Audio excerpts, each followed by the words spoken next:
بسم اللہ الرحمن الرحیم۔ السلام علیکم جی۔ آج جو آپ کو میں وظیفہ بتانے جا رہا ہوں، یہ کئی ماں باپ کی طرف سے میسج بھی آیا تھا، جس کی وجہ سے یہ میں نے وظیفہ بنایا تھا۔ اور ان شاء اللہ آج جو میں وظیفہ قرآن پاک سے آپ کے لیے لایا ہوں نا، اس کو تمام ماں باپ جنہوں نے مجھے میسج وغیرہ کیے تھے ان شاء اللہ، اور جو اپنے بچوں کے رشتوں کو لے کے بہت پریشان تھے، وہ ریلیکس ہو جائیں گے۔ خصوصاً جیسے بچوں کے معاملے میں بڑے سینسٹیو ہوتے ہیں، کیونکہ آپ کو پتہ کہ آج کل وقت میں تو برکت نہیں ہے، یوں وقت گزرتا ہے پتہ ہی نہیں لگتا، اور بچی ہیں ان کی عمریں یوں گزرتی ہیں، اور جب گزرتی ہیں اور رشتے نہیں ہوتے تو ظاہر ہے ماں باپ پھر ٹینشن میں آ جاتے ہیں، اور ٹینشن میں آنے سے کیا ہوتا ہے، خود بیمار پڑ جاتے ہیں۔ تو ان شاء اللہ تعالیٰ اب میں جو وظیفہ آپ کو بتاؤں گا نا، اگر تو وہ پیرنٹس جو سن رہے ہیں اگر وہ عقیدے سے اس عمل کو کریں گے نا، تو ان کے بچوں کے انشاءاللہ بہت ہی اچھے رشتے آئیں گے، بلکہ ان کے نصیب بھی چمک جائیں گے۔ اب یہ اگر میں جو بات کرنے لگا ہوں یہ غلط تو میں نہیں کرنے لگا، کیونکہ آج کل کے جو امیر لوگ ہیں نا، وہ دیکھتے ہیں اسٹیٹس کو، وہ اپنے سے کم جاتے نہیں ہیں، چاہے جتنی مرضی اچھی فیملی ہو، پڑھی لکھی ہو، دین سے ریلیٹڈ ہو، وہ نہیں جاتے، وہ کہتے ہیں ہم نے اپنا اسٹیٹس ہی دیکھنا ہے۔ اور جب اسٹیٹس دیکھتے ہیں لڑکوں کا،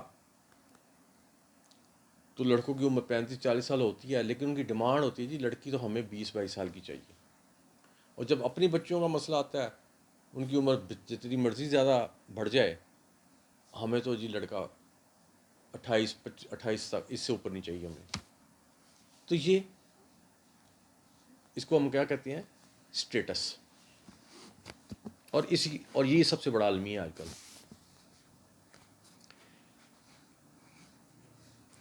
اب اور جب اصل میں نا لوگ دین اور اس سے بہت دور چلے گئے ہیں، اگر یا اسلام سے بھی دور جائے ہوئے ہیں، ورنہ ان کو اپنے جو سب سے پیارے نبی تھے ان کی بات ان کو ذہن میں جب آنی چاہیے کہ جب ان کی پہلی شادی ہوئی تھی حضرت خدیجہ رضی اللہ تعالیٰ عنہ سے، تو اس وقت ان کی حضرت خدیجہ کی عمر تھی 40 سال،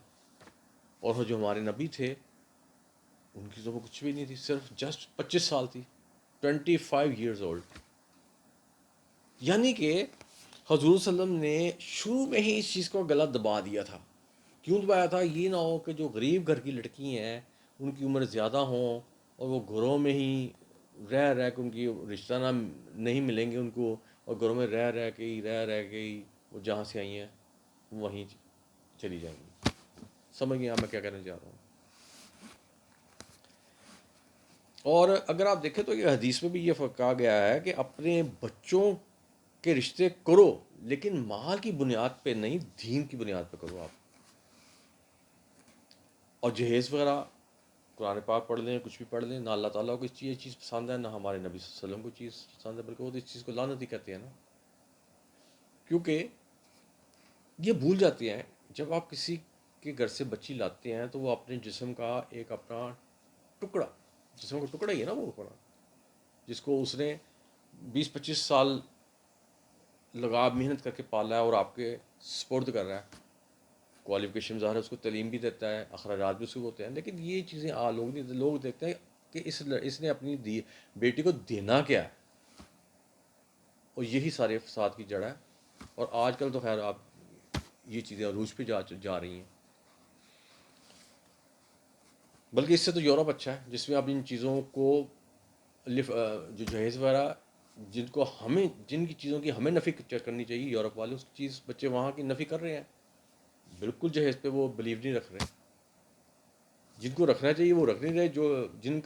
جن کو نہیں، جو ہم جن کے اوپر یہ سوچ بھی نہیں سکتے جن کے متعلق، وہ رکھ رہے ہیں، اور بڑی اچھی بات ہے۔ تو میں کہہ رہا تھا کہ شادی کرتے وقت دین کو ہمیشہ ترجیح دینی چاہیے، اور جب دین کو ترجیح دے کے کہیں شادی کی جاتی ہے نا، تو ان دونوں خاندانوں میں اللہ تعالیٰ برکت بھی پیدا کرتے ہیں، اور پھر ان جو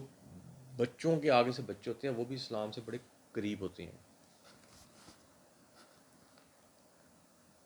تو اب تو ہم صرف دعا ہی کر سکتے ہیں حضوری بیٹھک کی طرف سے جی کہ اللہ تعالیٰ سب کو دین کے مطابق چلنے کی اجازت دے۔ اب اس کا بڑا مختصر سا عمل ہے، اور اگر ماں باپ اس کو کرنا چاہے تو وہ کر سکتے ہیں، اگر بچی اس عمل کو کرنا چاہے وہ خود کر سکتی ہے، اگر بیٹا خود کرنا چاہے لڑکا وہ کر سکتا ہے،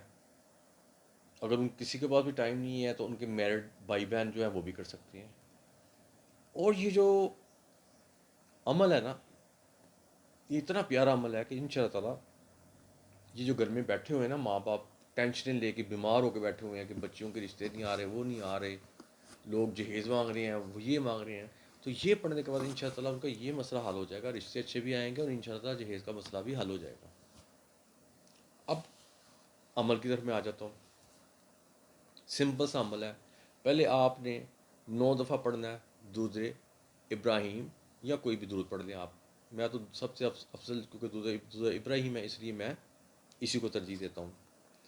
اب 9 دفعہ آپ نے درود ابراہیم پڑھنا ہے، اور اس کے بعد بیچ میں آپ نے کیا پڑھنا ہے، سورہ یوسف کو مکمل طور پہ، جو کہ 12ویں پارے میں آتی ہے،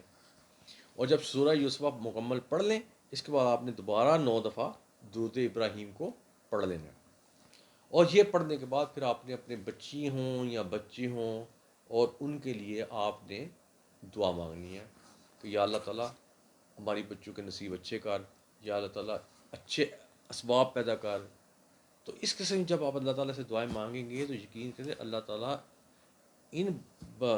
آپ کی دعاؤں کو سنتے ہیں۔ اور بچوں کے معاملے میں جو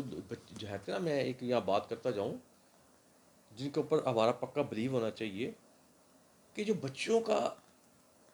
اسباب ہوتا ہے نا، جیسے اس کا ماں بچی کی جب شادی کرتی ہیں، ہمیں اس کے متعلق کہ ہم لوگوں کو کیا کھلانا ہے، بچی کو جہیز میں کیا دینا ہے، ہمیں تو پریشان ہونا نہیں چاہیے، یہ تو اللہ تعالیٰ نے اپنے ذمہ لیا ہوا ہے، کیونکہ اللہ تعالیٰ نے فرمایا ہوا قرآن پاک میں تو بچی اس گھر میں پیدا کرتا ہوں جو اس کے قابل ہوتا ہے۔ تو ایکسپیرینس میں بھی دیکھا گیا کہ اگر آپ کی جیب میں 10 روپے ہیں نا، اور آپ اپنی بچی کی شادی بھی کر لیتے ہیں، سب کچھ کر کر فارغ ہوتے ہیں، جب آپ دیکھیں گے نا پھر بھی آپ کی جیب میں 10 کے 10 ہی پڑے ہوں گے روپے، تو یہ سارا اللہ تعالیٰ کی یہاں بھی مدد ہے۔ تو یہ وہ وظیفہ تھا جو میں ان پیرنٹس کے لیے بتانا جا رہا تھا کہ جو اپنی بچیوں کے حوالے سے بہت ہی پریشان ہے۔ تو ان شاء اللہ تعالیٰ مجھے امید ہے کہ ہم حضوری بیٹھک میں بھی ان سب بچیوں کے لیے ان شاء اللہ تعالیٰ ہر دفعہ اب یہ اپنے شیڈیول میں ڈالیں گے کہ بچوں کے لیے بھی دعا خاص کرایا کریں، ان خصوصاً ان بچوں کے لیے جن کے رشتے وغیرہ نہیں ہو رہے اور جن کی بندشیں وغیرہ ہیں، وہ سب ان شاء اللہ تعالیٰ ہم کوشش کریں گے کہ اب ہم اس کو بھی اپنے جو دعا اس میں شامل کریں۔ اب یہ جو وظیفہ تھا یہ میں نے اب آپ کو بتا دیا۔ اب یہ آتا ہے کہ یہ کب پڑھنا ہے اور کتنے دن پڑھنا ہے۔ یہ کتنے دن نہیں پڑھنا، یہ آپ نے صرف بدھ کے بدھ پڑھنا ہے، اور 4 بدھ پڑھنا ہے۔ ہو سکتا ہے پہلے بدھ میں ہی آپ کا کام ہو جائے، پھر باقی ہمیں نہ پڑھنا پڑے، دوسرے میں ہو جائے، تیسرے میں ہو جائے، چوتھے میں ہو جائے، لیکن ہو جانا ہے میرا تو خیال ہے ان شاء اللہ تعالیٰ پہلے کے اندر ہی اندر اللہ تعالیٰ بہتری کریں گے۔ تو یہ جو وظیفہ تھا جو آپ کی نے میسیج بھی کیے تھے اور آپ پریشان بھی تھے، تو میں نے کوشش کی ہے کہ یہ وظیفہ بتا کے آپ کی پریشانی حل کروں، اور ان شاء اللہ مجھے امید ہے آپ یہ وظیفہ کریں گے اور اپنی بچوں کے لیے ان شاء اللہ بہترین آپ کے رشتے آئیں گے، اور آپ بڑی عزت سے فارغ بھی ہو جائیں گے اپنی اس ذمہ داری سے۔ ایک سے ساتھ مجھے اجازت دیجیے، اللہ حافظ۔